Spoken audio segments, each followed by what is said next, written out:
চেম্বারে প্রতিনিয়ত গাউট আর্থারাইটিসের রোগী পাওয়া যায়। আমি আমার চেম্বারে প্রায় গাউট আর্থারাইটিসের রোগী পেয়ে থাকি। রোগীদের ভাষ্য, স্যার কুরবানি গেছে তো আগে ভালো ছিলাম, এই কুরবানির পর একটু মাংস খেয়েছি। হ্যাঁ, তা বলি মাংস কি বেশি খেয়েছেন? বলে কি বলেন স্যার, কুরবানির মাংস, এটা হালাল মাংস, কুরবানির মাংস তো আর বাজারের মাংসের মতন এত ক্ষতি করে না, তো সুতরাং মাংস একটু খেয়েছি, একটু বেশি খেয়েছি। এই তো এই মাংস খাওয়ার পরেই কিন্তু এই গাউট আর্থারাইটিসটা আমরা দেখতে পাই। বিশেষ করে প্রথমত পায়ের বৃদ্ধাঙ্গুলি থেকে কিন্তু এই গাউট আর্থারাইটিস শুরু। ওখান থেকে অ্যাঙ্কেল জয়েন্ট, ওখান থেকে নি জয়েন্ট, ওখান থেকে হিপ জয়েন্ট, আস্তে আস্তে করে উপরের দিকে এটা ধাপিত হয়। তো এই গাউট আর্থারাইটিসটা কি, এই ব্যাপারে কিছু ধারণা দেব। আসসালামু আলাইকুম রহমতুল্লাহি ওয়া বারাকাতুহু। আমি ডাক্তার মীর শহীদুল ইসলাম, আমার চেম্বার শুভেচ্ছা 255, ঐতিহ্যবাহী শেখঘাট, সিলেট। যে কোনো একটা সার্চ ইঞ্জিনে ডাক্তার মীর শহীদুল ইসলাম কথাটি লিখে সার্চ দিলে আপনি আমার সম্পর্কে বিস্তারিত তথ্য পেয়ে যাবেন।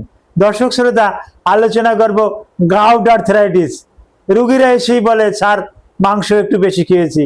তো মাংস খাওয়ার পর যতটুকু ব্যথা না ছিল, স্যার আমরা কিন্তু একটু গরুর ভুঁড়িও খাই। গরুর ভুঁড়িরে কেউ এক একটা এলাকায় এক একটা ভাষা বলে, বেশিরভাগই ভুঁড়িও বলে, পেটি বলে, কেউ বট বলে। বট কথাটা ঢাকাতেও প্রচলিত। তো স্যার একটু গরুর বট খেয়েছি, বট খাওয়ার পর থেকেই তো এই সমস্যাটা বেশি। তো এই বটের ভিতরে আছে প্রচুর ইউরিক অ্যাসিড। আর এই গাউট আর্থারাইটিস এটা মানে হাইপার ইউরিগ্লাইসেমিয়া, হ্যাঁ, হাইপার ইউরেসেমিয়া। এই হাইপার ইউরেসেমিয়া হলে কিন্তু এই গাউটটা কিন্তু হয়, এই গাউট আর্থারাইটিসটা হয়। লক্ষণ কি? প্রথমত দোনো পায়ের বৃদ্ধাঙ্গুলিতে প্রচন্ড বেদনা করবে। ওখান থেকে ওটা আস্তে আস্তে পায়ের হিলে যাবে, গোড়ালিতে যাবে। ওর উপরে যে জয়েন্টটা আছে, এই জয়েন্টটাকে বলি অ্যাঙ্কেল জয়েন্ট। এই অ্যাঙ্কেল জয়েন্টে কিন্তু ব্যথাটা ছড়িয়ে যায়। তো ওখান থেকে আস্তে আস্তে এটা উপরের দিকে ধাপিত হয়, নি জয়েন্টে যায়, নি জয়েন্ট থেকে হিপ জয়েন্টে, এভাবে এই হাতের কবজিতে রিস্ট জয়েন্ট, এটা এলবো জয়েন্ট, এই জয়েন্টগুলো কিন্তু ফুলে যায়। কি কারণে ফুলে যায়?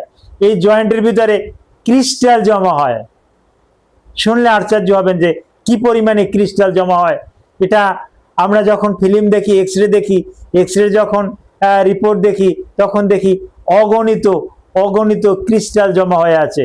এই ক্রিস্টাল জমা থাকার কারণে ওখানে নার্ভ ড্যামেজ হয়ে যায়, ব্লাড সার্কুলেশনটা চলাচল করতে পারে না, যার পরিপ্রেক্ষিতে ওখানে সুইলিং হয়, ওখানে ফুলে যায়, প্রচন্ড বেদনা হয়। কারণ এটা কেন হয়? হ্যাঁ, লাল মাংস, রেড মিট, গরুর মাংস, উটের মাংস, ঘোড়ার মাংস, গাধার মাংস, দুম্বার মাংস, অর্থাৎ যে যেটা খায়, হ্যাঁ, এই মাংস, লাল মাংস যদি কেউ খায় তাহলে এটা হয়। অ্যালকোহল খাওয়ার যাদের অভ্যাস আছে তাদের ক্ষেত্রেও কিন্তু এই গাউট আর্থারাইটিসটা হবে। এর চিকিৎসা কি? চিকিৎসা রোগীর লক্ষণ অনুযায়ী আমরা রোগীকে চিকিৎসা দিয়ে থাকি। বেশিরভাগই খাবার দাবার নিয়ন্ত্রণ রাখতে বলি, আর অ্যালোপুরিনাল হাইড্রোক্লোরাইডটা দিয়ে থাকি। এটা অ্যালোপুরিনাল হাইড্রোক্লোরাইড 100 mg 200 mg, হ্যাঁ, এটা ওই টিএডি ডোজে দিলে ভালো একটা রেসপন্স পাওয়া যায়। আর আরেকটা কথা বলে রাখি, যাদের গাউট আর্থারাইটিস আছে তারা কিন্তু শস্য জাতীয় খাবার, যেমন বাদাম, সয়াবিন, মসুরের ডাল, ছোলা বুট, বুটের ডাল, বিভিন্ন রকমের ক্যাবেজ, কফি, এগুলো খেলে আর্থ্রাইটিস গাউট আর্থ্রাইটিসটা কিন্তু বেড়ে যায়। সুতরাং এরকমের সমস্যা হলে অবশ্যই আপনি বিশেষজ্ঞ একজন ডাক্তারের সাথে যোগাযোগ করে তারপর চিকিৎসা নেবেন। Thank you all.